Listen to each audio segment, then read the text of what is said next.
Welcome everybody to Forza Horizon 4, and today we're taking a look at the 2012 Jeep Wrangler Rubicon. Now this is part of the third generation, known as the JK, which was produced from 2006 to 2018. It was available as a 2-door or 4-door, both with convertible options. And being a really rather quite a suitable off-roader, this had all of the equipment underneath that you'd expect of a off-road vehicle like this. All-wheel drive, big chunky tyres, high ground clearance, to go along with electronic front and rear locking diffs.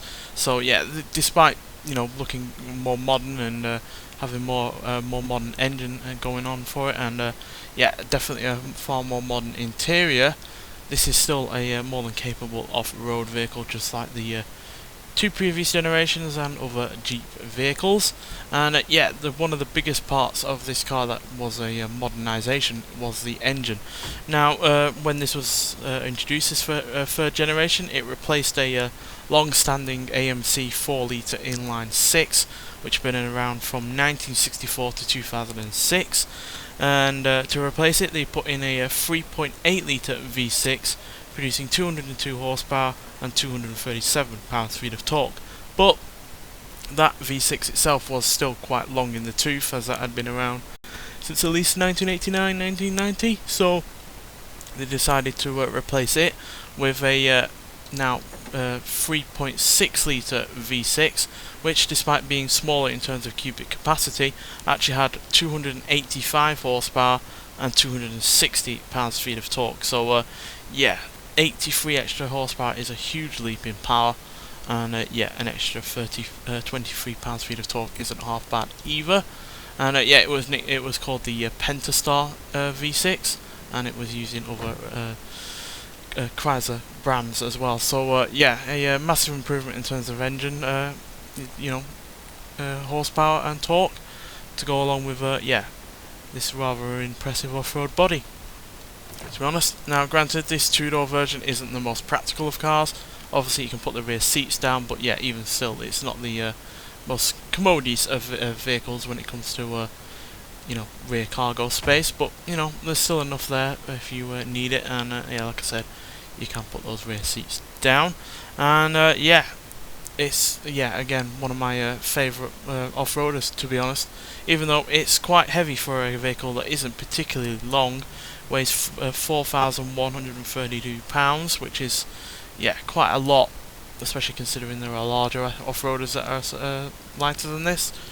But it does have 50-50 weight distribution, does have the all-wheel drive system to keep the power in check but also help off-road, and it's far from the worst handling off-road vehicle out there.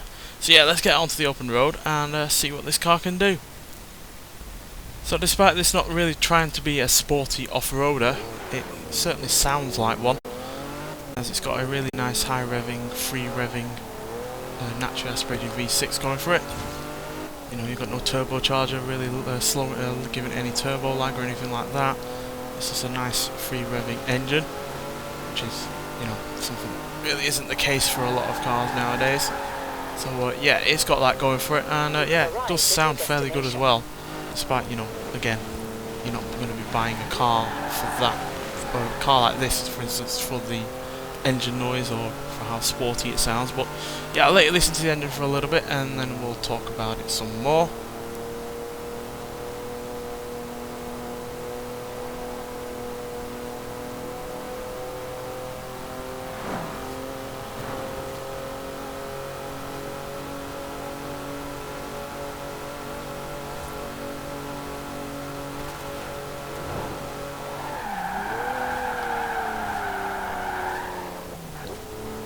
So decent sounding engine, and the handling is not half bad either, despite being quite high riding, having a high centre of gravity, and not having the longest of wheelbases. It's far more competent in terms of the dealing with sharp corners or high speeds, round corners or anything like that, really rather well.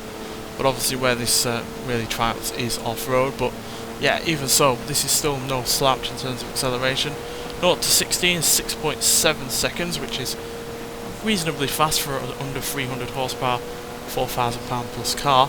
0 to 120.6 seconds, and it will go to a top speed of 127 miles an hour, which isn't, you know, ludicrously quick. Obviously there are far faster off-road vehicles these days, or even back in 2012, but you have to realise that this car is, like I said, quite high riding, has a high centre of gravity, short wheelbase, and yeah, would probably be prone to rolling if you were going to go any faster than that.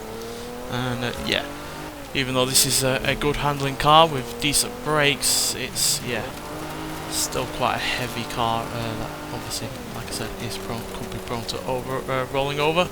So yeah, the last thing you want to be doing is going too quickly. And at the end of the day, like I said, this is not a sports car. This is not a SUV in terms of the name of an SUV. So obviously an SUV means sports utility vehicle. This isn't that. This is supposed to be, you know, for the rough stuff.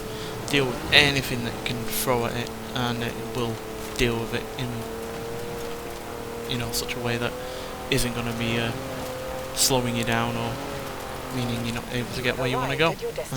Yeah, it's really good at doing that, as you can see. Able to deal with any kind of snow, any kind of real surface whatsoever, especially thanks to the high ground clearance, the all-wheel drive, and those locking diffs, which, even though they're electronic, are still obviously going to come in handy. They're not like, you know, mechanical locking diffs, but yeah, any kind of locking diff is going to be of benefit no matter what. So yeah, it's a great car this. It's a shame that we don't get more of Jeep vehicles, because there are generations of this Wrangler that we haven't had, which I would like to see at some point. But yeah, either way, it's still a great car, and yeah, it's a little bit more unique in comparison to other off-road vehicles that are reasonably fast. But yeah, hardly the quickest at the top end, which is obviously down to the gearbox only being a 4-speed. But you know, like I said, you don't really need to be going all that quickly, especially when you're going off-road. So yeah, great off-road vehicle, a really rather reasonable on-road vehicle, and yeah, a rather decent looking car as well, if you don't mind me saying so. And yeah, because obviously you can have this in as a 4-door version, you can make it even more practical, and even if you're gonna, and as well, if you want a convertible off-road it, then you can also have that as well. So yeah, good amount of options with this car, and yeah, I just wish that we could see more of those options on a Forza game, quite frankly. Nonetheless, thanks for watching, and I'll see you in the next one. Bye.